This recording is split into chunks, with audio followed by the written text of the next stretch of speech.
Assalamualaikum warahmatullahi wabarakatuh. Alhamdulillahirabbil alamin. Wassalatu wassalamu ala asrofil anbiya'i wal mursalin ala sayyidina Muhammadin sallallahu alaihi wasallam wa ala alihi washabbihi ajmain. Teman-teman, semoga semua dalam keadaan sehat. Kali ini kita akan membahas tentang review soal UTS Matematika Bisnis.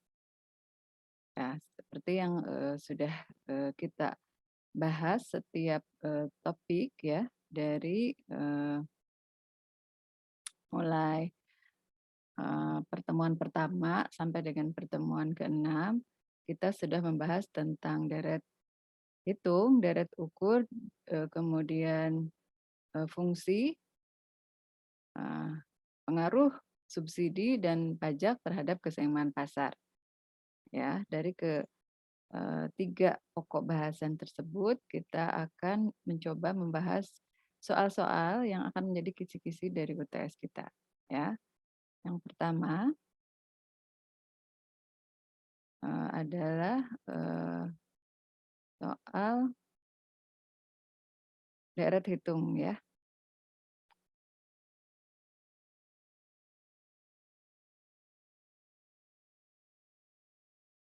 Nah, untuk soal deret hitung, kita, ambil contoh soal sebagai berikut ya. Besarnya penerimaan PT Cemerlang dari hasil penjualan, barangnya adalah Rp72.000.000 pada tahun kelima dan Rp98.000.000 pada tahun ketujuh. Nah, apabila perkembangan usahanya berpola seperti deret hitung, maka perkembangan penerimaannya per tahun, maka berapa perkembangan penerimaannya per tahun. Kemudian berapa besar penerimaan pada tahun pertama dan pada tahun berapa penerimaannya sebesar 460 juta. Ya, ini sebetulnya kita sudah pernah membahas soal ini tapi kita ulang lagi ya, kita review lagi. Nah, pertama teman-teman lihat ke slide perkembangan usaha bisnis yang sudah saya berikan. Rumus untuk soal deret hitung semacam ini adalah SN sama dengan A plus N min 1B. Ya. Maka berikutnya kita tulis ini dulu S7-nya dulu, S7 yang kita ketahuinya ya. S7 di sini adalah 98 juta. Ya, ini peletakan ini karena nanti kita akan mengurangkan ya yang besar dengan yang kecil ya. S7 tentunya lebih besar kan, S7 98 juta dan S5 atau deret kelimanya adalah 72 juta. Ya. Nah, kita uraikan berdasarkan rumus ini ya. S7 kan 98 juta. Nah, 98 juta ini sama dengan A ditambah 7 min 1, kita dari N-nya ya, karena N-nya di sini yang udah diketahui. N min 1 B. Ya, jadi 98 juta sama dengan A ditambah 6B. Oke, sampai sini. Kemudian kita tulis juga S5-nya. Pokoknya apa informasi yang ada di sini yang diketahui ya. S5-nya di sini 72 juta. Kita uraikan. S5 itu kan ini sudah diketahui ya, 72 juta sama dengan A ditambah 5 min 1, N-nya sudah ketahui ya, 5 min 1 kali B. Berarti 72 juta sama dengan A ditambah 4B ya. Nah, tujuannya apa? Tujuannya kan kita ingin mencari nilai B dan A-nya ya.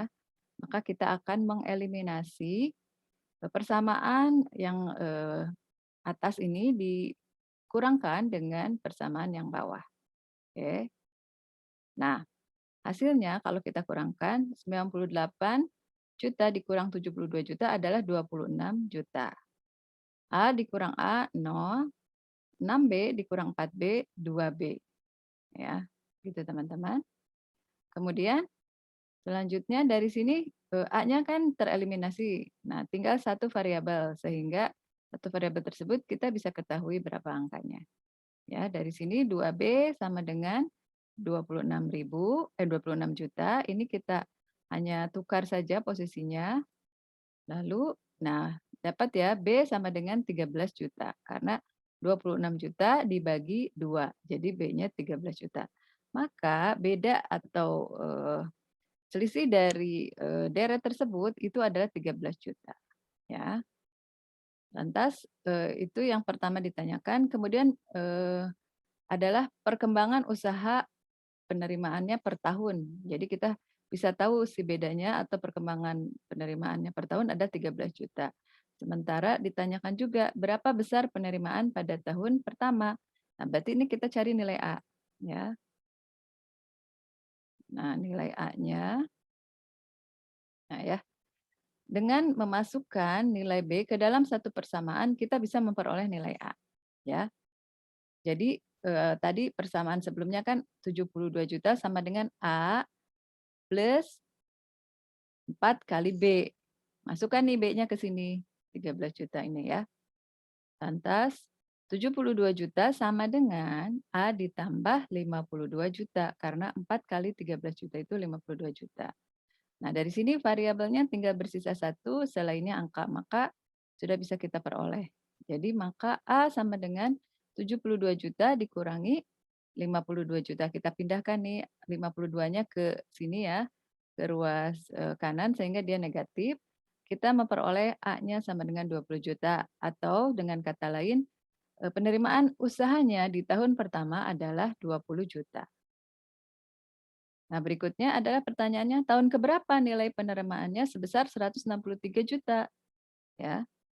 Nah, kita lihat nih, eee, yang diketahuinya adalah S ke N-nya, dia 163 juta.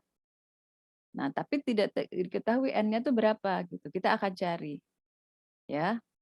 Kembali kita ke rumus ini, Sn sama dengan A plus B min 1N. Ya. Modal kita apa? Modal kita adalah kita sudah mendapatkan nilai A dan B. Ya. Tadi B-nya dulu ya. B-nya adalah 13 juta dan A-nya 20 juta. Nah, berikutnya masukkan ke persamaan. Yang ini, Sn sama dengan A plus B min 1N. Nah ya, jadi Sn sama dengan A ditambah N min 1B sama dengan 163 juta. Ini ya. Di sini yang ingin dicari adalah N. A dan B tadi udah diketahui. Nah, jadi 163 juta sebagai nilai Sn-nya ya adalah sama dengan nilai A ini 20 juta, ditambah N min 1, ya, N-nya ini yang akan kita cari, satu variabel ini, dikali 13 juta. Ini nilai B-nya, kita sudah tahu ya. Lanjut.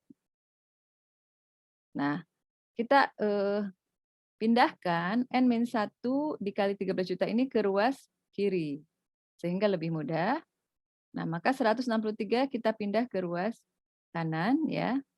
Kalau pindah ya, yang ini dua-duanya tidak mengubah eh, apa namanya, tanda ya. Nah, tapi begitu 20 jutanya pindah mendekati 163 maka dia akan berubah tanda ya. Jadi 163 juta dikurang 20 juta. Nah, selanjutnya kita kalikan nih ya, agar kita memisahkan semua angka dan tinggal variabel N-nya. Ya, artinya kita harus mengalikan N dengan 13 juta dan min 1 dengan 13 juta. Sehingga hasilnya adalah 13 juta N min 13 juta sama dengan 143 juta ya. Lanjut. Nah, 13 juta N sama dengan 143 juta ditambah 13 juta karena negatif 13 juta ini pindah ke kanan, dia jadi positif. Maka N sama dengan 143 juta ditambah 13 juta dibagi 13 juta, hasilnya adalah 156 juta dibagi 13 juta sama dengan 12 ya. Maka kesimpulannya apa? 12 ini kan nilai N. Kesimpulannya adalah penerimaan sebesar 163 juta akan diperoleh pada tahun ke-12 ya. Tadi kan kita ingin cari tahun keberapa katanya penerimaannya sebesar 163 juta. Oke, itu adalah soal deret hitung yang pertama. Ya, selanjutnya kita ke soal deret hitung yang kedua yaitu penyusutan. Ya, Ini saya pilih soal-soal yang memang, bermanfaat dalam, ekonomi ya. Baik, sebentar, oke, lanjut ya. Nah, selanjutnya, ini ada contoh soalnya yaitu sebuah perusahaan makanan membeli mesin freezer seharga 8,5 juta. Berapa persentase penyusutan dan besarnya penyusutan per tahun menurut harga belinya jika ditaksir mesin tersebut akan berumur 8 tahun dan bernilai sisa 500.000 ya, gunakan rumus deret hitung penyusutan. Tuh. Nah, berikutnya kita, cari tuh di bahan kuliah deret hitung untuk penyusutan ya, eee, itu, teman-teman akan, memperoleh di situ saya sudah share ya. Sementara diketahuinya adalah A sama dengan 8,5 juta ya atau, nilai, eee, si barang sebelum disusutkan, kemudian N tahunnya adalah 8 tahun, S8 atau nilai sisanya pada umur ke-8 itu ada 500.000. Nah, ditanyakan ini besarnya persentase penyusutan atau P-nya dan penyusutan per tahun, ya. Kita akan jawab. Nah, ini rumus ini ada di bahan kuliah, deret hitung bagian penyusutan. Jadi rumusnya adalah SN sama dengan A dikali 1 min NP, ya. Nah, di mana SN itu adalah S ke berapa gitu ya, S8, misalnya di sini S8 yang diketahui, kemudian, kita masukkan ke rumus ini, ya. A-nya tadi udah diketahui 8,5, kemudian N-nya adalah 8, yang akan kita cari adalah P-nya, ya. Jadi usahakan yang kita cari itu adalah satu-satunya variabel yang ada di persamaan tersebut, sehingga kita akan mudah mencarinya ya. Semuanya kita, masukkan angka-angkanya ya, 500.000 sama dengan 8,5 juta kali 1 min 8 P ya. Kita akan mencari apa? Mencari P-nya.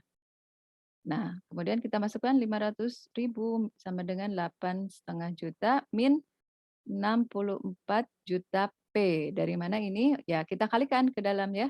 8,5 juta kali 1 dikurang 8,5 juta dikali 8 P ya. Nah, ini mohon maaf kayaknya ini salah ya. Harusnya 8,5 juta itu, apa namanya, dikali 8 ini salah ya. Nggak apa-apa nanti teman-teman perbaiki ya. Ini karena saya tanggung udah di Zoom, ini harusnya tentu nilainya apa namanya, setengah kali 8 berarti harusnya 68 juta P ya. Di sini 64 juta P sama dengan 8,5 min setengah 64 juta P sama dengan 8 juta, berarti di sini kan harusnya tuh 68 juta ya. 68 juta P sama dengan 8 juta. Nah, P-nya nanti ketemu ya. Eee, tentunya bukan 12,5% nanti ya. Nanti teman-teman perbaiki ya. Oke, jadi, kalau sudah dapat nih hasilnya misalnya 15% gitu ya, maka besarnya penyusutan per tahun adalah 15% kali, apa namanya, 8,5 min 500 tadi ya. Jadi 15% kali 8 juta. Jadi seberapa gitu ya. Nanti teman-teman perbaiki ini tadi ada kesalahan pada saat mengalihkan si 8,5-nya ke 8 ya. Ini harusnya 68 juta. Oke, nggak apa-apa. Yang penting teman-teman sudah tahu caranya. Lanjut kita ke bagian 3. Ini adalah soal deret ukur bunga majemuk ya. Masih ke deret ukur bunga majemuk. Kita review lagi, mungkin ini udah agak lama ya. Nah, soalnya adalah Tuan Ahmad menabung dengan jumlah uang 10 juta di bank. Tingkat bunganya adalah 16% per tahun, ya. Pada tahun, ketiga atau bulan ke-25 dia menambah nominal sebesar 5 juta. Nah, sekarang ditanya adalah berapa nilai uangnya setelah 5 tahun yang akan datang bila digunakan sistem bunga majemuk secara semesteran, ya. Oke, teman-teman nanti lihat ke bahan kuliah ya untuk sistem pembungaan yang sifatnya majemuk secara, lebih dari 1 kali ya, misalnya setiap 6 bulan berarti 2 kali, Setiap 4 bulan berarti 3 kali gitu. Bahkan setiap bulan, maka ini rumusnya adalah future value discrete periodic, yaitu PN sama dengan P0 kali 1 plus R per M pangkat NM ya. Jadi M-nya adalah jumlah pembungaannya, N-nya adalah tahunnya. Oke, langsung kita jawab berdasarkan rumus tersebut ya. Nah, ini kita tulis lagi rumusnya. Nah, diketahuinya apa? Diketahuinya P0-nya ya adalah 10 juta dan R-nya 16% per tahun atau per annum ya. Istilahnya PA itu per annum jadi per tahun itu biar kita singkat. Kemudian kita masukkan ya, karena nanti nominalnya bertambah di tahun ketiga ya, pada awal tahun ketiga berarti kita di awal tahun ketiga nanti kita cari P0 lagi yang baru gitu. Jadi kita sekarang cari dulu, P2, jadi sampai tahun kedua dulu, sampai akhir bulan ke-24 gitu ya. Karena ini, nanti si nominalnya itu akan bertambah, beda ya. Jadi kita bagi 2 termin ini. Kalau misalnya langsung tahun kelima kita bisa langsung cari P5, tapi ini kita, karena ada nanti penambahan nominal ya, si Tuan Ahmad ini nabung lagi gitu. Ini apa namanya, kita ada break jadi 2 tahap ya. Nah, P2 sama dengan 10 juta, ini adalah P0-nya ya, plus 1 ditambah 16%, ini jumlah bunganya, dibagi 2 adalah pembungaannya, periode pembungaannya, dipangkat 2 kali 2, ini adalah, periode pembungaan dikali dengan tahun yang keduanya tadi ya, N-nya jumlah tahunnya. Nah, ini hasilnya adalah kita, selesaikan dengan kalkulator boleh, 1 plus 8% pangkat 4 ya, karena ini tadi 16% bagi 2 sama dengan 8%. Hasilnya adalah 13.604.889,6. Oke. Nah, karena, ini adalah sebagai apa, gunakan P0-nya ini sebagai, eee, acuan dari P0 yang baru gitu, di tahun ketiga ya. Nah, ditambah apa, ditambah si Tuan Ahmad menabung lagi sebesar 5 juta, jadi ditambah 5 juta. Nah, ini adalah P0 di awal tahun ketiga. Jadi, 18.600.000 sekian hasil penambahan dari ini ya, hasil tabungannya dia plus, jumlah nominal yang ditambahkan di tabungan. Ini adalah P0 yang baru. Nah, selanjutnya kita nyari P3 karena apa? Karena kita akan lanjut dari P2 ke P5 ya. Jadi tahunnya adalah 3 tahun yang akan datang gitu, tidak 5 tahun. Jadi ini dua tahap ya, P2 dan P3 totalnya jadi 5 tahun. Nah, kemudian P3 ini sama dengan 18 juta, ini adalah P0-nya yang baru, yang ini yang saya bilang tadi ya. Kita jadikan P0 yang baru, dikali 1 plus 16% dibagi 2 dipangkat 3 kali 2 ya. Di sini adalah duanya ini adalah jumlah pembungaan yang per semester kali tahun dikali jumlah pembungaan. Nah, ini hasilnya 29.523.621 ya. Ini adalah total jumlah Tuan Ahmad menabung 10 juta plus 5 juta di akhir tahun ke-5 dengan bunga majemuk. Berarti kita ketahui bahwa kita harus tahu sistem bunga majemuk ini meskipun di syariah tentu dilarang ya. Tapi kita akan tahu sebagai pengetahuan. Lanjut, bagian 4 adalah kita sudah memasuki bagian fungsi. Bagian fungsi ini baru-baru ini saya terangkan ya, karena itu saya tidak akan membahas terlalu panjang. Karena ini tidak perlu direview ya, teman-teman, ini masih hangat gitu pengaruh pajak dan subsidi ini. Jadi, saya yang termasuk review adalah yang tadi ya, bagian 1 sampai 3. Namun, saya akan, tentunya review sedikit tentang, soal, fungsi ini, pengaruh pajak dan subsidi ya. Contoh soalnya ini adalah bila ada, contoh soal fungsi permintaan akan suatu barang adalah P sama dengan 150 min 10 Q. Sedangkan penawarannya P sama dengan min 30 plus 5 Q ya. Fungsi penawaran dia positif di variabel Q-nya, fungsi permintaan cirinya negatif di variabel Q-nya ya. Jadi teman-teman jangan sampai salah tertukar permintaan dan penawaran ya. Kemudian pemerintah memberi pajak sebesar Rp20 pada setiap unit barang yang diproduksi. Pertanyaannya standar ya, pertanyaan pengaruh pajak dan subsidi. Berapa harga keseimbangan serta jumlah keseimbangan pada saat pertama sebelum pajak, 2 setelah pajak, ketiga, pajak yang ditanggung konsumen, keempat, pajak yang ditanggung produsen maksudnya ini ya. Pajak yang ditanggung produsen, kemudian pajak yang dipungut pemerintah, ya. Kayak variasi untuk subsidi gitu ya, biasanya ditanyakan adalah sebelum subsidi, setelah subsidi, subsidi yang dinikmati konsumen, subsidi yang dinikmati oleh produsen, dan subsidi yang dibayar oleh pemerintah. Jadi subsidi efeknya kebalikan. Kalau pajak menaikkan harga, subsidi menurunkan harga ya. Tapi teman-teman kuncinya adalah, eee, kita, apa namanya, sama-sama mengubah nanti fungsi penawarannya, bukan fungsi permintaan. Permintaan adalah pasif, baik pada pajak maupun subsidi, ya. Nah, pertama kita tentu cari keseimbangan sebelum pajak, ya. Hukum keseimbangan itu selalu tetap ya, PD sama dengan PS, ya. Kita samakan nih 150 min 10Q sebagai PD sama dengan min 30 plus 5Q sebagai PS. Selanjutnya teman-teman nanti cari P dan Q dalam keseimbangan ya. Itu sebelum pajak. Nah, nanti setelah pajak, nah dengan pajak ya, ubah PS-nya ya. Pajak dan subsidi punya sama di sini, ubah PS-nya ya. Teman-teman yang PS itu adalah yang positif Q-nya, jadi jangan ketukar ya. Dari variabel Q-nya ya, bukan yang di konstantanya ya. PS-nya tadi mana? Yang ini, min 30 plus 5Q. Min 30 plus 5Q sama dengan 20, maka PS sama dengan min 10 plus 5Q. Tentu ya ini dari hasil penjumlahan min 30 dengan 20 adalah min 10 plus 5Q.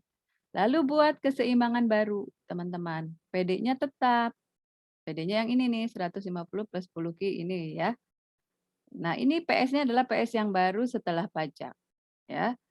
Atau nanti kalau subsidi berarti PS yang baru setelah subsidi, ya.